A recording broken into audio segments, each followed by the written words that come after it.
Hello! J'espère que tu vas bien, nouveau vlog. Le temps il est bizarre aujourd'hui. Il a plu, là il y a un peu de soleil. Tout à l'heure il faisait super gris, je comprends pas moi ce temps. Et il pèle en plus, il y a quoi dehors? Il y a quoi? Il y a 14 degrés, un truc comme ça. Moi ça me mine. Ah là le soleil revient. Je suis devant l'école, je suis partie plus tôt que prévu en fait. Je dois récupérer Silou pour sa dernière séance d'orthophoniste. Et puis après, je dois monter à la presse parce que j'attends. Sean a commandé un truc. Je vais récupérer son colis. Et puis après, je rentre chez moi. J'ai du travail, j'ai des commandes. Je fais que ça en ce moment. Je bosse. Je fais que ça. Je sors quasiment pas. Pour faire quoi? De toute façon, le temps il fait pas beau. Et puis la semaine prochaine, lundi, là quand je te filme, on est jeudi, on part en vacances. Courtes vacances, pas, on part 4 jours, mais bon, c'est déjà ça. Parce que c'est hors de prix. De toute façon, c'est simple. Dès que tu pars à 4 comme ça pour des locations comme ça en été, c'est hors de prix. On va pas se mentir. On part pas très loin. On part à 1 heure de la maison à Berck. Moi, j'ai la chance, c'est une chance d'avoir la mer à 1 heure de route de chez moi. Donc, c'est plutôt cool. Donc voilà, ils annoncent pas beau tant que ça en fait. Ils annoncent entre 20 et 22 degrés. Lundi, il fait beau. Mardi, ils annoncent un peu de pluie. Mais bon, voilà, ça va nous faire du bien. On va sortir un petit peu d'ici, on va s'évader un peu. L'air de la mer, ça ne peut nous faire que du bien. Comme ça, je vais pouvoir tourner plein de vlogs, plein de vidéos. Donc, c'est plutôt cool. Sinon, quelle heure elle est là? 44, non, 5 minutes. Sinon, quoi de neuf? Pas grand-chose. Pas grand-chose dans ma vie. C'est pépère en ce moment. En ce moment, c'est pépère. Je fais que bosser de toute façon. C'est simple. Quand les enfants sont pas là, c'est commande, création de contenu, commande, création de contenu. Demain soir, normalement, on devait aller hier à la foire. Mais voilà, on a le temps qu'on a là. C'est-à-dire qu'en plus, hier après-midi, il a pleuvioté un peu toute l'après-midi. Donc, on n'a pas été à la foire. C'est demain soir ou jamais. Ils annoncent à peu près correct, mais bon, ici, tu vois, ça change tous les jours. Donc voilà, même s'il fait gris demain soir, bon, on va y aller quand même, faire un peu de tour de manège, un peu d'ambiance un peu festive, tu vois, pour dire... désolé. J'ai pris mon fixateur de caméra, je l'ai emmené à la maison pour le revisser, et je l'ai oublié. Donc voilà, c'est demain soir ou jamais. De toute façon, si on n'y va pas demain, après on peut plus y aller, puisque la semaine prochaine, quand on va rentrer, voilà, il y aura des trucs à faire forcément, donc on n'aurait pas fatalement envie d'aller à la foire. Là, je suis devant l'école, c'est blindé de gens. Je sais pas, je comprends pas. Donc il y a un décalage entre la vie réelle et mes vlogs, je le répète, parce qu'on me le demande à chaque fois. Oui, Amy, tu tournes quand? C'est bizarre. Non, il y a un décalage entre mes vlogs, en fait. Il y a un décalage. De toute façon, c'est simple, je te tourne des vidéos tous les jours, et parfois plusieurs vidéos. Donc, je peux pas te poster 4 ou 5 vidéos par jour, tu t'en douteras bien. Donc, comme je te fais quand même une variété de vidéos assez vaste, hein, entre les recettes de cuisine, les vlogs psycho, les retours de courses, les hauls, ce que je lis. Donc voilà, il y a un décalage entre mes vlogs. Mais en soi, ça n'a aucune importance. Tu vois, ça n'a aucune importance. Enfin, du moins, mon point de vue à moi, c'est que ça n'a aucune importance. Donc voilà, écoute, je vais aller récupérer mon petit cœur. Et puis, on se retrouve un peu plus tard dans la journée, où je te prendrai avec moi tant que j'irai chercher le colis. Du coup, je devais y aller à pied, parce que c'est pas très loin, mais vu le temps incertain, à mon avis, je vais prendre un parapluie. Je pense que c'est ce que je vais faire de mieux. Et je vais voir si mon ex a laissé son parapluie au petit. S'il l'a pas fait, je lui amènerai son parapluie. Bon. Bonjour. Bonjour. Non mais... il pleut. Mais genre il pleut. Genre à grosses gouttes. Si vous se plaignez parce qu'il en avait reçu dans les yeux. Non, en fait, j'en ai atterri là. Mais j'en ai même là sur mon téléphone. Avec maîtresse, on disait putain, mais c'est pas du tout le temps qu'il nous avait annoncé. Bah non. Oui, il y a une madame, elle a plein de chats collés sur sa voiture. Oh là, en plus, t'as vu, il fait du vent, il fait froid. C'est pas froid. Attends, j'entends une voiture. Ah si, moi je suis gelée. Vas-y, je vais aller chercher mon colis en voiture, je vais pas y aller à pied. En plus, avec le vent, je pourrais même pas te filmer. Je sais même pas, j'espère que tu m'entends bien du coup. Tiens, viens là. Mets-toi comme ça. Bonjour. Je fais des grimaces. Alors si Louis me dit t'as oublié de signer le papier pour l'allemand. Si Louis veut faire de l'allemand l'année prochaine. Non. Ah, je dis c'est l'allemand c'est compliqué. J'ai rien contre l'allemand hein, mais c'est compliqué. Est-ce que tu sais une phrase d'allemand? Alors je sais dire, alors je sais compter jusqu'à 3 en allemand, c'est Eins, zwei, drei. Je sais dire allô, allô ça veut dire bonjour. Bah on sait hello. Ich liebe dich ça veut dire je t'aime. Après en allemand, tu sais que maman elle a des cousins, un tonton et une tata en Allemagne, à Hambourg. C'est Maman, le qui t'a frère appris à faire- de ma maman, mère. Qui t'a appris à faire À parler allemand? portugais? Oui. Non, portugais. Bah, c'est parce que papy et mamie ils sont portugais. Et quand ils sont arrivés en France, en fait, ils parlaient pas du tout français. Et donc ils parlaient que portugais. Et donc j'ai appris le portugais avant de. Moi, maman elle a commencé à apprendre à parler français quand elle est rentrée à l'école en fait. Ça n'avait pas le choix. Ce qui a posé d'énormes difficultés à mes parents. Parce que du coup la maîtresse leur disait constamment, elle parle pas assez français, elle parle que portugais, parfois elle parle, on comprend rien ce qu'elle dit. Mais j'ai eu cette difficulté là aussi avec Siam. Quand il était petit, il prenait des cours de portugais parce qu'il y en avait encore sur Amiens. Et la maîtresse de l'école maternelle, elle nous disait il faut arrêter, on comprend rien ce qu'il dit. En fait, ils encourageaient pas du tout la mixité, tu vois. Donc j'ai arrêté. Je le regrette maintenant. Pourquoi? Parce que sinon, je le regrette parce que Siam, il aurait appris à parler portugais en même temps. Donc c'était plutôt sympa. Mais bon. Tiens, tu jettes ton papier à la poubelle? Puis là, il y a du soleil. Ça va rien comprendre. Regarde le soleil qui se lève. J'ai renoncé, j'irai chercher le colis après. Je discutais avec Marine sur la suite à donner aux séances d'orthophonie, du coup. Donc voilà, à la voiture, je vais me poser tranquillement. Parce que là, j'aurai pas le temps d'aller récupérer mon colis. Voilà. Je vais me poser tranquille là. Non, là, en voiture, ça va être beaucoup plus simple. Ouais, là, le temps, je vais enlever mes lunettes quand même pour que je puisse bien te regarder. Là, le temps est incompréhensible. Je sais pas. Je t'ai pris un petit papier pour te faire un petit mot juste après. Je te disais, ouais, là, j'ai discuté avec Marine pour savoir quelle suite on allait donner aux séances d'orthophonie. Et en fait, elle me disait que sincèrement, parce que moi, je m'en suis remis à son jugement du coup, mais elle me dit sincèrement, je pense qu'il n'en a plus besoin. Donc pour moi, c'est une grande victoire. Vraiment. Je vais faire comme ça. Pour moi, c'est une grande victoire parce que je te l'ai déjà dit, Cyliane la voit depuis qu'il a 4 ans. Quelque chose comme ça. Il va en avoir 10. Et toutes les semaines. Et dans le début, c'était 2 fois par semaine. Et là, son dernier bulletin de l'école, il est super. Il passe bien en CM1. Donc, il a toutes les matières. Tout c'est dans les acquis. Enfin, voilà quoi. C'était vraiment un travail de longue haleine. Mais je suis fière de moi. Je suis contente de moi parce que je me dis que voilà, plus tard, il aura tout ce qu'il faut. La piscine, ça lui a donné une grande confiance en lui. Ça c'est inéluctable. Que j'ai bien fait de lui faire prendre des cours de natation. Du petit gamin qui avait peur d'aller dans l'eau. Enfin, là, il va tout seul nager en plein milieu du grand bassin. Puis il nage bien en plus.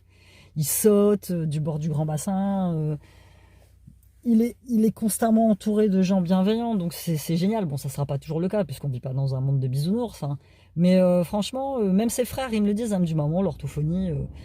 Après, c'était sa petite séance détente, un peu psy avec Marine, tu vois, quand on a divorcé, quand je me suis séparée du papa, que je suis partie, elle l'a beaucoup aidé à surmonter cette épreuve, tu vois. Donc, elle a toujours été plus ou moins présente dans notre vie. Donc, de se dire, voilà, que bientôt on la verra plus, c'est génial, mais en même temps, voilà, c'est une page qui se tourne. Donc, ça, c'est plutôt cool. Et voilà, là, comme on s'est dit, on fait un point après l'été, savoir comment s'est passé l'été. Et puis après, on arrête. Et je vais attendre la fin du premier trimestre, en fait. Voir ce que me dit son futur maître ou maîtresse. Je sais pas encore trop qui va avoir, même si j'en ai une petite idée. Je vais faire un point avec sa maîtresse ou son maître, et puis on va voir s'il a besoin de continuer l'orthophonie ou pas du tout. Là, je vois un orthodontiste dans pas longtemps. Parce qu'il a les dents de devant pas belles en fait, très clairement, il a les dents écartées, donc il aura forcément un appareil dentaire, ce qui va pouvoir aussi l'aider dans la prononciation des mots, parce qu'il a des trous un peu partout, donc c'est pas évident quand tu dois dire les F, les MBP, les feux, quand tu as des trous partout, c'est pas évident, donc je vais attendre voir ce que me dit l'orthodontiste. Et puis voilà, ça va être sympa. Et ça me fait prendre conscience que maintenant il est grand et que c'est plus mon petit bébé et que voilà, le temps passe et que c'est génial de le voir grandir et de le voir grandir sain. Tu vois, combien t'as de gamins qui sortent traumatisés de divorce et qui s'en remettent pas, même plus tard adultes ne s'en remettent pas. Voilà, moi pour l'instant, je touche du singe. Je trouve que mes 3 gosses sont assez équilibrés de ce côté-là. Parce que encore une fois, j'ai toujours tout fait. Mon ex peut-être aussi, je ne sais rien, je n'ai jamais vraiment discuté avec lui, je m'en tamponne en fait. Je vais dire on, entre guillemets, a toujours tout fait pour que tout se passe bien, en fait, tu vois. Donc, je suis plutôt contente. Je suis plutôt contente, vraiment. Donc voilà, écoute, je te fais mon petit mot psycho du jour. Ah. N'ayant pas de trépied, c'est voilà, je vais essayer de te maintenir comme ça pour t'ouvrir mon petit mot. J'y arrive pas. En plus, tu sais que j'ai mal au doigt. Alors, le petit mot du jour, c'est je vais être plus gentil avec moi-même. On est notre propre ennemi. Et ça, je l'ai bien compris. Même encore maintenant, je me surprends à me prendre la tête et à marronner. Être plus gentil avec soi-même. Parfois, tu acceptes des autres des choses que tu n'arrives pas à accepter de toi-même. J'ai été avec moi-même pendant des années très chiante, très méchante avec moi-même.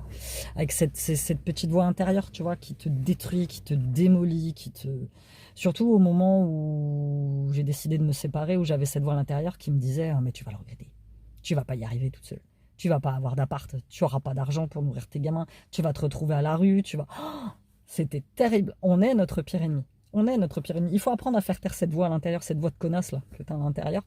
Moi, pendant longtemps, cette voix, je l'ai appelée Martine. Martine, je pense que c'est probablement dû au bouquin que je lisais quand j'étais petite avec la Martine là. Je l'appelais Martine parce qu'elle me défonçait littéralement la tête. Elle était toujours là, mais tu vas pas y arriver. Mais gna gna, mais gna. Et cette voix, elle a toujours été avec moi. Toujours. Quand j'ai eu mes périodes d'anorexie, elle était toujours là. C'est elle qui m'empêchait de manger, c'est elle qui me disait que j'étais trop grosse, c'est elle qui me disait que j'allais pas y arriver. Quand j'ai passé mon bac et que j'ai voulu partir en classe prépa, tout était prêt. Hein. J'avais fait mon dossier, j'avais une super moyenne, je voulais faire une préparatoire pour être dans le stylisme. Et cette voix à l'intérieur, elle me disait tu vas pas y arriver, ça va être trop dur, tu vas pas y arriver, de toute façon t'es qu'une petite portugaise, tu feras comme tes parents, tu iras travailler en CDI, tu feras n'importe quoi, tu finiras femme de ménage comme ta mère, alors qu'il n'y a rien de mal à être femme de ménage, mais tu vois, j'avais constamment cette petite voix à l'intérieur qui me prenait la tête, qui me détruisait, vraiment. Hein. Et cette voix, en fait c'est simple, depuis que j'ai emménagé seule, depuis que je fais ce travail sur moi, depuis mes séances de psy, mes séances d'hypno, cette voix, elle se fait moins présente parce que j'ai appris à lui mettre des stops. J'ai appris à la faire taire, en fait. C'est simple. J'ai appris à la faire taire. Et tout ce que je fais depuis maintenant 3 ans, le fait d'avoir emménagé seul, le fait de voyager seul, le fait de faire seul, le fait de gérer ma boîte, de gérer mes vidéos, d'être là pour mes gosses, de faire ce qu'il faut. En fait, j'ai acquis une espèce d'estime de moi qui fait que la voix maintenant, à l'intérieur de ma tête, elle se fait moins présente. Mais dès qu'elle est là et qu'elle me dit « Ouais, toi », bah, je la regarde et je lui dis « Mais tais-toi en fait. Tais-toi. Tu dis n'importe quoi. Je sais pertinemment. » Moi, quand je me retrouve maintenant face à un problème, je décortique le problème. J'essaye de le résoudre en toute logique. Je me précipite plus et j'y arrive en fait. Et la petite voix au fond de moi, elle se tait. Elle est beaucoup moins présente maintenant, cette voix. Beaucoup moins présente.